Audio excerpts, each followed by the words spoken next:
Baby girl, you are so pretty, pretty, pretty, pretty. Baby girl, you are so pretty, pretty, pretty, pretty. Females made you just to trick me, trick me, trick me, trick me. 'Cause baby girl, you are so easy, baby. The only reason that I can do tonight is 'cause I know you were invited. The only reason that this dress is skin tight is 'cause I thought that you would like it. I'm only. This is Jessica Javens Talk. Welcome to Season 3. I'm Jessica Javens. If this is the first time that you're tuning in, let me tell you a little bit about who Jessica Javens is. Well, I was born and raised in Brazil, and I moved as a young adult to the United States for a dream. The dream of possibilities, right? The American dream. And pretty soon, not too long after I arrived, I met an amazing man who I married, and I legally adopted his 4 gorgeous children. And that was a dream come true. And then I was also climbing the corporate ladder, the financial corporate ladder. And pretty soon another dream came true. I became an executive. But my body started telling me different. I started having some health issues. I gained 80 pounds, stress pounds. I started having anxiety, 3 a.m. wake-ups, brain fog, skin problems, and it kept going. So it came to a breaking point that I had to do something about it. It wasn't working trying to do it all, trying to be Superwoman. So I started digging in deep, and I found a strategy that finally worked for me, where I could work with my body, my nervous system, and I started to finally feel myself and actually rediscover myself, my best potential. And that's why I'm here today, because I want to help as many people as possible to find out their best version yet and truly love their life. And I am sure that you're going to find more inspiration, not just by my story, but by the guest that comes to Jessica Javens Talk. So check out Season 1 and 2. And if you still haven't found somebody that clicks with you, like the way that I'm talking about, maybe it's somebody who's about to come to the show. Even better, the one that we have today. And I would love to welcome our guest, special one today, Terry Olexyn. Thank you, Terry, for coming to the show. Oh, thanks for having me, Jessica. It's a pleasure to be here. Thank you so much. Terry is the founder of Peak Retirement Solutions, where he teaches people to thrive in retirement. And he says that money is just the tip of the iceberg. And I was like, my mind was blown. So Terry, let's start with that. Most people think or are educated to think that retirement planning is primarily about money. Why do you say that it's just the tip of the iceberg? Well, Jessica, there's just so much more to retirement and the transition. Well, let me start out by giving you a little background as to why I created Peak Retirement Solutions. So I retired myself 2.5 years ago, but about 4 years leading up to my retirement, a lot of friends and family and ex-colleagues that that retired ahead of me, and a lot of them really struggled with that retirement transition. And so it got me thinking. It actually scared me. I mean, I thought, well, how the heck can you struggle with such a wonderful opportunity in life? And so I started doing a lot of research, and I stumbled across an organization out of the U.S. Headed up by Robert Laura called the Retirement Coaches Association. And what I learned was there's a whole group of people out there that actually coach individuals on transition. And what we focus on is the non-financial elements of retirement planning.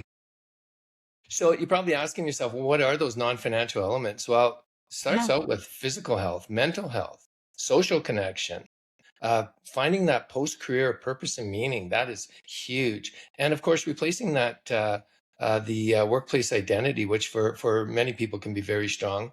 And of course, there's spirituality in there as well. So all these elements are just absolutely key and need to be planned for when you're considering retirement. Wow, now that you said it, it makes perfect sense, right? We're not conditioned to think about it at that point. I guess when we're going through the different phases in life, we're just thinking about the money and that we're going to be wise enough to be, I don't know, everything else is going to be a given, but it's not. That's actually, wow, eye-opening. Yeah. So Terry, what are the biggest risks that are non-financial that people at this stage of life do you see them facing right now? I think the biggest risks of not failing at retirement transition, I would say, is just not planning for these non-financial elements. But what I would say is that the number one for me, and what I work with my clients on, is take care of your health. Take care of your physical and your mental health, because with physical and mental health, you can overcome a lot of challenges. You can, there's very few obstacles that you can't overcome. Without it, life becomes a challenge. It becomes so difficult. Even the small things become difficult. So, I would say look after your health for starters, plan for these non-financial elements, and it really does set you up for a successful retirement transition. Mm, that's a good point. I love that because that's how I had to, of course, up until the new stage of my life, middle age, that actually helped me to see things clearly. Absolutely, I can only imagine. So, and I know that you're probably working with very high successful people too, who have been thriving in their career, right? So, Absolutely. w- what is the misconception that they probably have? Well, it's very similar to what you mentioned earlier, Jessica. And that misconception is it's all about money. And we've been conditioned at a very young age to believe that if we save enough for retirement, our retirement is going to be very successful. Think about this. If you were to Google retirement right now, what are you going to find? You're going to find a lot of information on wealth management, financial advisors, Yeah. financial calculators. But what you're not going to find is a lot of information on the non-financial elements of retirement. So therefore, the misconception is it's all about the money, but there's just so much more. Yes. So when when do you think that they should actually start preparing for that? Like I'm thinking, I'm in my mid 40s. When should I start thinking about these things and preparing for this in all of those different areas other than the money, of course?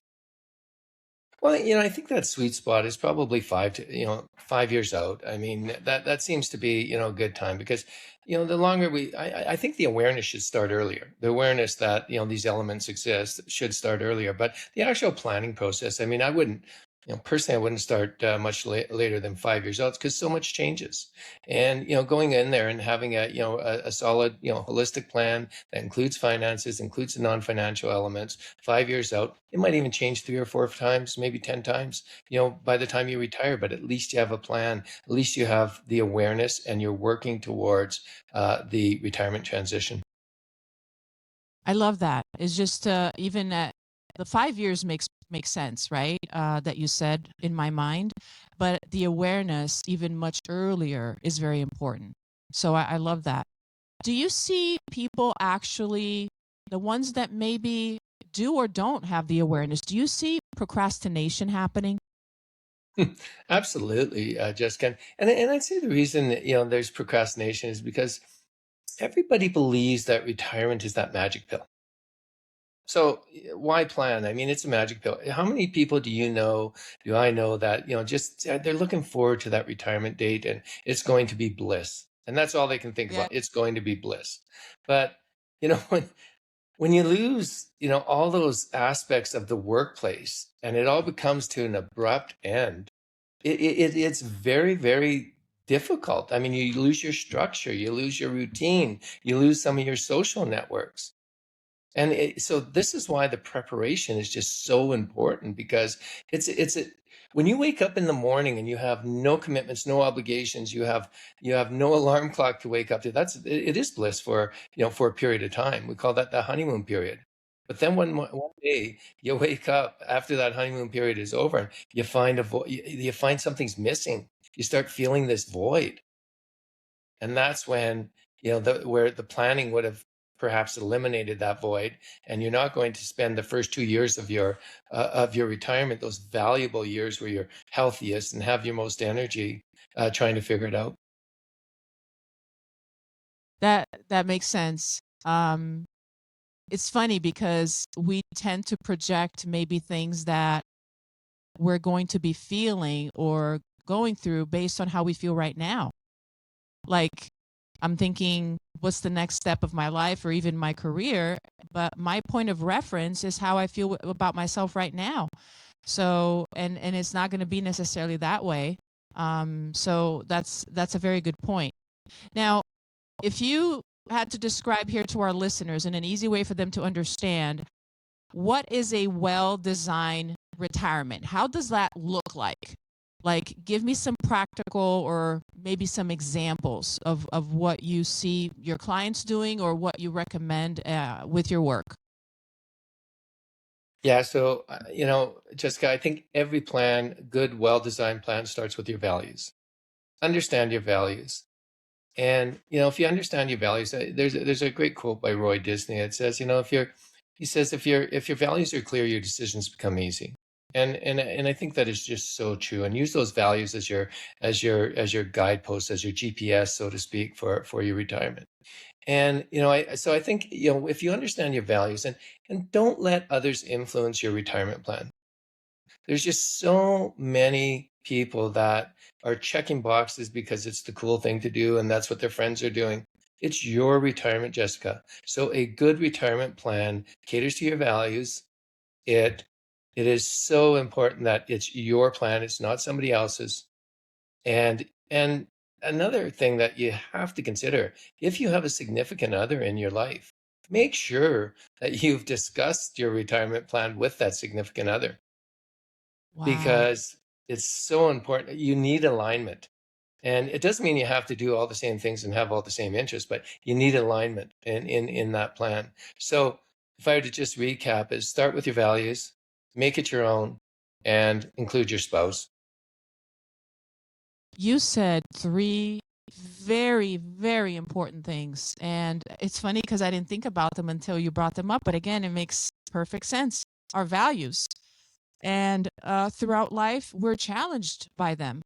People, say things or teach us things that sometimes oversteps our values. Or I've also seen with some of my clients too that their values are not clear.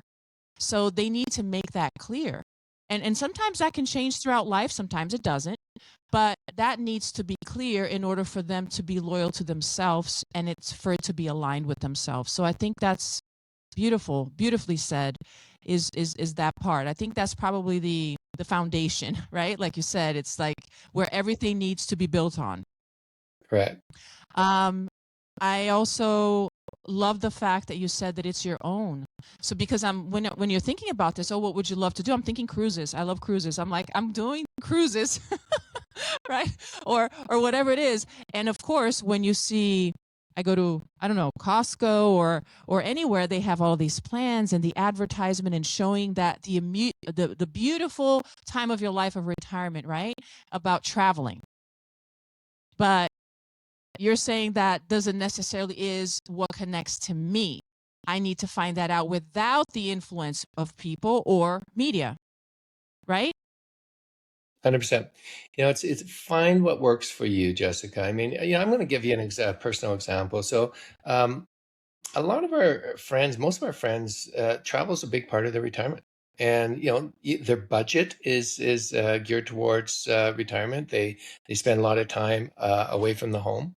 My wife and I, on the other hand, we never really cared to travel. Not to say that we haven't. I've traveled quite extensively, but my wife does not want to travel, and so we opted for a lake home, and that was leading up to our retirement. That was our getaway. And then we retired and we decided, well, you know what? The lake home is pretty boring. So we decided that we're going to sell the lake home and find something that we can enjoy 365 days of the year. So we bought ourselves a beautiful place in the country that is a small acreage. My wife is in heaven because she has her animals to care for and she's really enjoying it. We've got a mountain view. I'm in heaven because I'm close to the mountains. But it's just an example of everybody's different, Jessica. Some would find our lifestyle to say, well, that is just an anchor. I don't want to be tied down to animals and land and have that kind of commitment or obligation. Whereas ourselves, it works for us. And so once again, it's just an example of Everybody's different. It doesn't mean just because the brochures say you have to travel that you have to do it. We're very happy not traveling. So Yes, I love the example that you shared, and which take us to the third point that you said, which is if you have a partner, for you both to work together and being in alignment, and that doesn't necessarily mean that once you do it, it's done with for the rest of your life. No, that can actually change. I, at least for myself, I like to reevaluate that at least. I put a period of time in my head because that just helps me to be accountable, is to reevaluate that at least once a year. And if you have a partner, to do it together where you both can kind of align and make it work for both of you. And how you're doing it with your spouse, oh my gosh, that's very inspirational. It's beautiful. And you thank guys you. changed it and you found something that works for both of you and Right. that you both are in heaven. And I love that. I'm not even going to talk about the cooking that we talked about before the show. I love it. Thank you. Okay, so those three key points are very enlightening. Thank you for leaving us with that. Now, Terry, tell us a little bit about what's your work dynamic? What does it look like for the client? Like, if I want to work with you because I want to make sure that this is actually the best phase of my life in all of those senses. How can you help me or the group that I'm part of if you're working with groups? Tell me a little bit about how that looks like.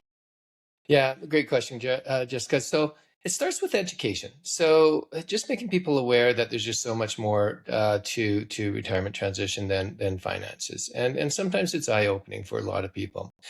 Some of my clients come to me already knowing that they're going to struggle in retirement because they know that they don't have a plan or they don't have any hobbies. They're scared that they're going to lose their social networks, their meaning and purpose. I mean that's huge. So what I do and what most retirement coaches do is they'll take you through a series of exercises that just bring awareness. And we're not going to tell you what to do because there's no one size fits all plan for Right. retirement. What we're going to do is take you through a series of exercises, uh, take you through a series of questions. We do a retirement assessment or I do a retirement assessment with my clients, and it really highlights the areas that they aren't prepared for. And I'll tell you, I think it's a very effective tool. And the exercises that we take the folks through are, it helps them create strategies for these areas that they are showing some weakness in, and it also shows them where they really are in good shape on. Very interesting. So you would describe it as being enlightening and maybe like they're uncovering things that maybe they didn't realize that they had to uncover, and they're coming together with what actually is aligned with how they want to feel and how they see it. But without the work and without that purposeful work, they would probably not be aware of that. Correct. And Jessica, I use the terms. I created this term that I look to educate, so to inform. I look to inspire, and then we look to implement. So we start with the education, making you aware of all the things that are out there that you need to prepare for, and then the inspiration part. This is the first time in most people's lives that you have complete freedom to create whatever you want. This That's is true. so this is where the inspiration comes. There's no, I mean, typically by the time you retire, you're an empty nester. You're financially Yeah. very financially set. You don't have any commitments, obligations that you don't want. So you have complete freedom. And to me, this is so important that people need to understand this. There's nothing holding them back. Go out there and create that life that you want in retirement, not something that's prescribed. And then implement. Take that information that you've learned, take that motivation and inspiration, and go out there and create and implement that plan. That's beautiful. And that took me to think about, like, people are probably their thoughts maybe are very boxed in. They might have certain beliefs or patterns or habits that they're just so used to that they can't even think about, like, not having that or changing the way that they see it. So it's kind of like the mindset has to change, right? And you have to work with that mindset and opening it up. That's so well said, Jessica. Absolutely well said. Because for so many years, by the time we're so conditioned to, different patterns, different beliefs, different behaviors, and they're deeply ingrained in us. But you know what? Take an inventory of those beliefs, those behaviors, and even your friends, and figure out which ones are no longer serving you well, which ones are no longer working for you. Because in retirement, you don't have to put up with people that bring you down, people that push you down and not bring you up. You don't have to adopt these, you don't have to laugh at jokes that you don't think are funny because, you're, you know, it's just, you said it perfectly. It's a time to Wow, reset, so to speak, reset. that's beautiful. Oh my gosh, I love that. I love that. Before I ask you one of the last questions to close, I just briefly wanted to thank the sponsors for the show today, which is Purium. As you can see here, Purium is the ultimate life transformation company where they provide the biological cell level cleanse and reset for a beautiful health and a performance of your body. And also Forever Living, which is the best aloe vera juice in the world. And if you ever go to South Florida, my brother's restaurant, which is called Through the Vine, it is a beautiful place for you to visit. It was on Channel 10 just a few days ago, so you're welcome to come and visit them as well. So thank you for our sponsors today. Now, Terry, what legacy would you like to leave? What legacy would I like to leave? That's a good question. I think, Jessica, legacy I want to leave is being known as just a great human being that leads by example, has inspired others to do things that they were didn't think that they were capable of doing, and just being that good human being. That's beautiful. That inspires us to remember or to learn that there is no limits, right? We sometimes are the ones who set the limits, but there isn't. And hopefully at this beautiful phase of life that you so deserve, that you are able to carry that on. So thank you for that. Terry, if the people who are watching us right now, what is the suggestion or maybe a key point? Because we mentioned so many important points here. What is the one thing that you would like to leave them with as they turn off the computer or their screen and they walk away and go back to their routine? What would you like to leave them with? Jessica, I would say look after your health and don't wait till retirement to do it. I know so many people, Jessica, that have said, "Wow, when I retire, I'm going to get back in shape. I'm going to eat better. I'm going to sleep better." Just look after your health now. Adopt healthy habits so when you hit retirement, you're going to be hitting the ground running and you're not starting in a negative position. I love that. Not starting in the negative position. That's beautiful. The starting at the best foot forward. I love that. Thank Thank you. you so much, Terry. Now, there's a lot of people who wants to know more about your work and work with you, follow you, and see everything else that you have to offer. How can they reach you? Well, you can visit my website at www.peakretirementsolutions.ca or LinkedIn. You can always get a hold of me through LinkedIn and drop me a note, and always willing to chat and answer any questions you may have. Thank you so much, Terry. Thank you.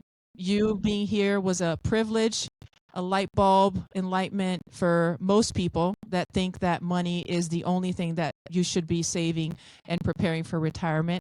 And that is just the tip of the iceberg. So thank you so much for sharing that with the world. Keep shining, and it was a privilege to have you here. If you're watching this show right now, make sure that you share this with your friends and family, because everybody needs to prepare themselves in a whole nother level for this beautiful phase of your life that we so much look forward to. This is Jessica Javens Talk, and I am Jessica Javens. Thank you for watching.